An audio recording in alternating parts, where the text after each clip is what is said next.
এই আপনাদের এখানে মারা গেলে কেউ মসজিদের মাইকে অ্যানাউন্স করে? করে? করা যাবে কি যাবে না ফতোয়া আমি দিচ্ছি না, তবে একটা কথা বলে রাখছি, যে লোক নিজে অ্যানাউন্স করে, কে করে? মুয়াজ্জিন। কে করে? অনেকেই করে। যারা যারা করে এদের যে কিয়ামতের দিন কি সাইজ করবে আল্লাহ আল্লাহ ছাড়া কেউ জানে না। তার যুক্তি আছে পিছনে, আপনি দাঁত বার করে হেসে দিয়েন না, তার কথাটা আগে শুনুন, তারপর কথা কমপ্লিট করতে দেন। যে লোক হেঁকেছে, যে লোকটা হেঁকেছে মসজিদের মাইকে, তার যে কিয়ামতের দিন কি হবে তা আল্লাহ ছাড়া কেউ জানে না। কেমন হবে? যে লোকটা হাঁকছে, আমাদের গ্রামে আশরাফুল মারা গেছে, আলহামদুলিল্লাহ জানাজা হবে বল খেলার মাঠে, দুপুর 2:20 সবাই ওখানে হাজির হবেন।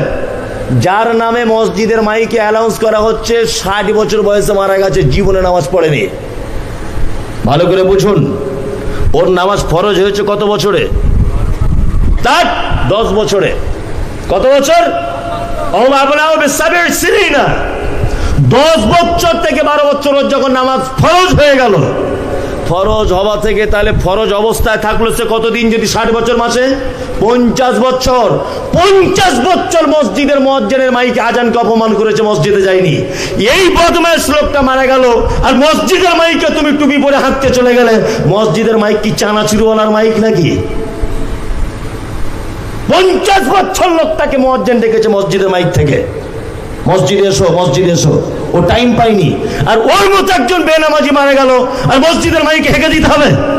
কোন লাশ সাহেবের বেটা তুমি?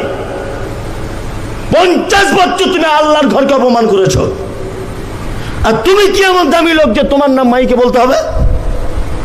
আল্লাহর ভাষা, মা সালাকাকুম ফি সাকার। একজন জাহান্নামীকে জিজ্ঞাসা করা হবে তুমি কেন জাহান্নামে? ও তখন এক চান্সে বলবে ক্বালু লাম নাকু মিনাল মুসাল্লিন, আমি শুধুমাত্র নামাজ পড়িনি, এই কারণে আমার থাকার জায়গা জাহান্নাম।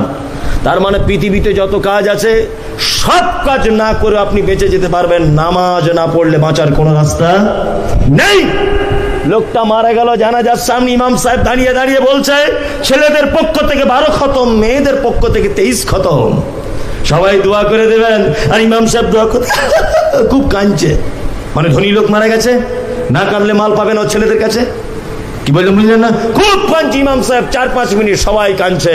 ইমাম সাহেব তুমি যদি কিয়ামত হওয়া পর্যন্ত দাঁড়িয়ে থাকো ওই লোকটার লাশ সামনে নিয়ে, আর আল্লাহর দরবারে যদি দোয়া করতে থাকো, আর ওর নামে যদি 100টা খতম যদি তখন দেওয়া হয়, আর 1 লক্ষ বার যদি তার জন্য দোয়া করা হয়, তবুও সেই লোকটাকে জান্নাতে যাওয়া যাবে না, কোন রকমের চান্স নেই। কারণ এটা আল্লাহর ভাষা। বেনামাজি অবস্থায় মারা গেলে তার থাকার জায়গা জাহান্নাম। কোথায়? 10টা লোক বলুন তো আজকে থেকে নামাজ পড়া ধরবো। সবাই হাত তুলবেন না, যে পড়ে সে যেন হাত না তোলে, যে পড়ে না সে তুলবে। আজকে থেকে ধরবেন ইনশাআল্লাহ।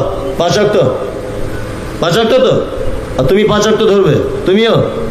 3 জন হলো। আর কমিটির সবাই নামাজ পড়ে তো 5 ওয়াক্ত? সবাই পড়ে না? তাহলে জলসা এই পর্যন্ত শেষ, বাড়ি চলে যান, আমিও চলে যাই। এ তো মানে চালাকি চিটিংবাজি ছাড়া আর কিছু নয়। ওরা নামাজ পড়ে না, আপনাদের ডেকে এনেছে রাত 2টো পর্যন্ত জলসা শুনতে হবে। বদমাইশি জায়গা বনে। কমিটি কারা আছে? যারা এখানে ব্যাচ পড়াচ্ছিল সেসব লোকগুলো কই? আসুন, ব্যাচ বার করবো সব। আসুন এখানে, নামাজ ধরতে হবে, নামাজ ছাড়া উপায় নেই। আমার কথাতে হয়তো কষ্ট পাচ্ছেন, আল্লাহর কসম আপনাকে আমি চিনি না। আপনার জমির পাশে আমার জমি নেই, আপনার মেয়ে আমার ঘরে নেই, আমার বেটি আপনার ঘরে নেই যে প্রতিশোধ নিতে এসেছি। আপনি আমার দিনী ভাই, আপনি ভুল পথে চলছেন, আপনাকে সংশোধন করতে দিতে এসেছি। কোনো রাগ নেই আপনার সঙ্গে আমার, আপনাকে আমি সংশোধন করে দিতে এসেছি। আপনি নামাজ পড়ুন। কমিটি কারা আছে যারা ব্যাচ নিচ্ছিল আর চাদর পড়ছিল, তারা সব কই? কই তারা? আছে? বলবে যা এনেছি এই লোকটাকে আর আনা যাবে না। আমিও বলছি আর আসবো না, তবুও ভালো, এসেছি যখন তোমার 12টা বাজিয়েই ছাড়বো। আর তো আমায় আনবে না, বুঝতে পেরেছি। নামাজ ধরে নেন, নামাজ ছাড়া জান্নাত যাওয়া যাবে কে না, আপনি এমন উদ্দেশ্যে বসে আছেন যে হুজুর জাহান্নামে যেতে রাজি, তবু নামাজ পড়তে রাজি না। উদ্দেশ্যটা আপনার এই না? বলুন, ও হাত কেন তুলতে পারছে না? হাত তুলতে পারছে না কেন? তার মানে জাহান্নামে যেতে প্রস্তুত, নামাজ পড়তে প্রস্তুত নয়। আল্লাহু আকবার। তাহলে দুজনা রাজি হলো নামাজ পড়া ধরবে আজ থেকে, তিনজন। মানে আমার এখানে আসাই ভুল হয়েছে, সব তো ফেরেস্তার দল এখানে, তাই না? আগে জানলে অন্য গ্রামে নিতাম, বাবা এই গ্রামে আসতাম না। সব নামাজি এখানে এসে আমার লাভ কি? আল্লাহ তুমি আমাদেরকে সালাত আদায়কারী রূপে কবুল করে নাও, আমিন। আমিনটা বলুন, আমিন। আল্লাহু আকবার। মুহাম্মদ সাল্লাল্লাহু আলাইহি ওয়াসাল্লাম বলেছেন, বাইনাল আবদি বাইনাল কুফরি তারকুস সালাত।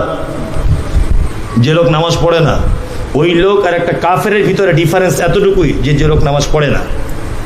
কাফের যে নামাজ পড়ে ও মুসলিম। আর সাহাবায়ে কেরামগণ বেনামাজিদেরকে মুসলিম মনে করতেন না, বেনামাজিদেরকে মুসলিম মনে করতেন না, যে ওরা মুসলিম নয়। সামনে কুরবানি আসছে, তো কুরবানি দেন, তো দেন না? বড় বড় গরু কিনবে, কেউ খাসি কিনবে, কিনবে না? আমি আপনাকে বলেছি, কুরবানি আপনারা ভাগে দেন না একা একা দেন? যারা ভাগে দেন, ভাগে যদি বেনামাজি থাকে তাহলে কুরবানি বাতিল হয়ে যাবে। কোনো বেনামাজির সাথে কুরবানি দেওয়া যাবে না। যদি বলছেন কেন, এই দেখুন, আপনি কোরআন খুলে দেখুন, হাফেজ সাহেবরা বসে আছে, যদি ভুল বলে থাকি তারা দুজন আমাকে ধরবে এখনই। এক, আল্লাহ তাআলা বলছেন, ইন্না আতাইনাকাল কাউসার, নবী আপনাকে আমি কাউসার দিয়ে দিয়েছি। ফাসাল্লি লিরাব্বিক, আপনি সালাত আদায় করুন আপনার প্রভুর জন্য। অনহার, তারপরে কুরবানি করুন। তাই তো, এটা আছে তো। আল্লাহ নবীকে বলছেন প্রথমে নামাজ পড়ুন, তারপরে কুরবানি করুন। তার মানে যার নামাজ নেই তার কুরবানি, ও তো সুন্নত, কুরবানি নাও দিতে পারে, গোনা হবে না। বড় গরু কেনার বেলা ঠিক আছে, অথচ নামাজ পড়বে না। আল্লাহু আকবার। আপনি যদি 4 ভাগে 3 ভাগে 7 ভাগে যদি কুরবানি দেন, আপনি যদি নিজে নামাজি হন, আপনার কাছে অনুরোধ, কুরবানি দিবেন না তবুও ভালো। 4 জন বেনামাজি এত আপনি থাকবেন না, মাথায় থাকবে এটা একদম। ওরা আলাদা দিক। দরকার হলে আপনি একটা 4000 টাকা ছাগল কিনে এনে দেন, একা একা দেন, তবু ওদের সাথে থাকবেন না। কারণ আল্লাহ সুবহানাহু ওয়া তাআলা ভাষাটা বোঝার চেষ্টা করুন। এখানে দুজন যোগ্য হাফেজ বসে রয়েছে, আলেম বসে রয়েছে। আল্লাহ তাআলা বলছেন, ফাসাল্লি লিরাব্বিক, আপনি নামাজ পড়ুন আপনার রবের জন্য। অনহার, তারপর কুরবানি করুন। তা আগে নামাজের কথা এসছে না আগে কুরবানি? আগে নামাজ, আগে নামাজ পড়াটা ধরো, তারপরে কুরবানি করবো, সুন্নত। আগে একটা কথা বলে এসেছি যে 5 আগলা করে মাথা টুপি পড়ার মতো। আমার কথা একটু কড়া কড়া করে বলি তো, আর কড়া কড়া করে বলি এই কারণে যাতে মানুষ মানতে পারে। সহজ করে বললে তার হচ্ছে না, ওই জন্য এখন একটু কড়া করেই বলি। তাতে কে মানল আর কার রাগ হলো আমার 10 পয়সা ভাবি না। আপনি কি বললেন, আমাকে গাল দিলেন আর ডেট করলেন আর না করলেন, ওটা আমার মাথাতেই থাকে না। তবে এসেছি, সত্য কথা আমাকে বলতেই হবে। কি বললাম বুঝলেন? বক্তা বক্তব্য দিতে উঠেছে, সবাই হাততালি দিয়ে বলছে সাংঘাতিক বক্তা। মাতালও বলছে সাংঘাতিক, চোরও বলছে সাংঘাতিক, গুন্ডা মোস্তানও বলছে সাংঘাতিক, ইমাম সাহেবও বলছে সাংঘাতিক। আগামী বছরে আবার ডেট নিয়ে ও বক্তা না, হচ্ছে গোল আলু। চোর সাংঘাতিক বক্তা বলবে কেন? এই বেনামাজি সাংঘাতিক বক্তা বলবে কেন? বক্তা এমন বক্তব্য দিয়ে বেনামাজি সুরসুর করে কেটে পড়বে এখান থেকে। দেখছে এবার আমাদেরকে চিরাই করে ফেলছে, এখানে আর থাকা যাবে না। বেনামাজি একটা দল হয়ে যাবে, নামাজির একটা দল হবে, হকের পক্ষে একটা দল দাঁড়িয়ে যাবে, না হকের পক্ষে একটা দল দাঁড়িয়ে যাবে, তবেই তো সে বক্তা। আর বক্তব্য দিচ্ছে সুদখোর, বলছে সাংঘাতিক বক্তা। সুদখোর সাংঘাতিক বক্তা বলবে কেন? হ্যাঁ, মাতাল সাংঘাতিক বক্তা বলবে কেন? মাতাল পালাতে রাস্তা পাবে না এখান থেকে। সবাই যখন বলছে ভালো বক্তা, বুঝে নিতে হবে ও গোল আলু, ও বক্তা নয়। খুব বোঝার চেষ্টা করুন। আল্লাহ সুবহানাহু ওয়া তাআলা পবিত্র আল কোরআন, ফাওয়াইলুল লিল মুসাল্লিন, ওয়াইল নামক জাহান্নামের মুসাল্লিদের জন্য, আল্লাযীনা হুম আন সালাতিহিম সাহুন, যারা নামাজে অলসতার সঙ্গে পড়ে, আল্লাযীনা হুম ইউরাউন, যারা নামাজ পড়ে লোক দেখানোর জন্য। এই জুম্মার যারা নামাজ পড়েন, শুধু আপনাদের ভয়াবহ জায়গা। যারা শুধুমাত্র জুম্মার নামাজ পড়েন, আপনার জীবনে ভয়াবহতা। আল্লাহ শব্দ ব্যবহার করছি ফিরআউন। তুমি 5 ওয়াক্ত মসজিদে যাও না, জুম্মার দিনে যাও কেন আমি বুঝি না। তুমি কেন জুম্মার দিনে যাও? তুমি যাও এই কারণে, জুম্মার দিনে না গেলে ছেলে মেয়ে বড় হয়েছে, মান সম্মানের ব্যাপার। তুমি জুম্মার দিন এই কারণে যাও, সব দোকানদার যায়, আমি যদি না যাই মুসলমান হিসেবে লজ্জার ব্যাপার। তুমি লোক দেখানোর জন্য যাও। আল্লাহ তোমার ব্যাপারে বলছে তোমার জন্য ওয়াইল নামক জাহান্নাম, ফিরআউন, যারা লোক দেখানোর জন্য, লোকের মন সন্তুষ্টির জন্য মসজিদে যায়। বেশিরভাগ জুম্মার নামাজিগুলো অবস্থা এরকম নয়। ওয়ায়ামনাউনাল মাউন, দুর্ভোগ তাদের জন্যে, কাদের জন্যে? যারা প্রতিবেশীকে সামান্য উপকার করা থেকে নিজেকে সরিয়ে রাখে। প্রতিবেশীর উপকার বুঝেন তো? করেন? প্রতিবেশীর উপকার করেন আপনি? কেমন করেন উপকারগুলো বলি। আমার বাড়িতে কল খারাপ হয়ে গেছে, তা আমার বউ আপনার বাড়িতে 4 দিন পানি আনতে যাচ্ছে। তা আপনার বউ মিষ্টি করে বলছে, বুবু একটা কথা বলবো তোমাকে, রাগ করিও না। তো বলছে বলো। বলছে তুমি আসছো 4-5 দিন, আমাদের কল খারাপ হয়ে যেতে পারে। ওদের বাড়ি 17 জন টানা হেঁচড়া করছে, তখন কল খারাপ হয় না, আর আমার বউ 2 দিন গেছে কল খারাপ হয়ে যাবে। তুই বদমাইশি জায়গা পাও না? এই সাইকেলে হাওয়া দেয়, ওটার নাম কি? সিলিংচি। সাইকেলটা যেতে যেতে আমার হাওয়াটা নষ্ট হয়ে গেছে। তা আমি ওনার বাড়িতে গিয়ে বলছি, ভাই বাড়িতে আছেন? তো বলছে হ্যাঁ। ভাই একটু সিরিঞ্জিটা দেবেন, হাওয়া দিয়ে নেবো, খুব অসুবিধায় পড়ে গেছি।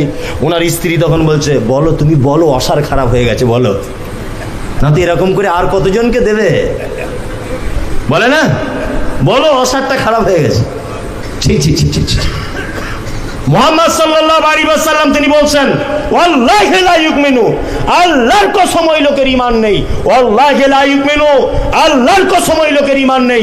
ওয়াল্লাহি লা ইউমিনু, আল্লাহর কসম ওই লোকের ঈমান নেই। কেসে ফাল ইউজি জারাহু, যে তার প্রতিবেশীর সঙ্গে অসৎ ব্যবহার করে, তার ঈমানই নেই। হাদিস কে বলবে? হ্যাঁ, কে বলবে হাদিস? কেন প্রতিবেশীর সঙ্গে সদ্ব্যবহার করতে হয়?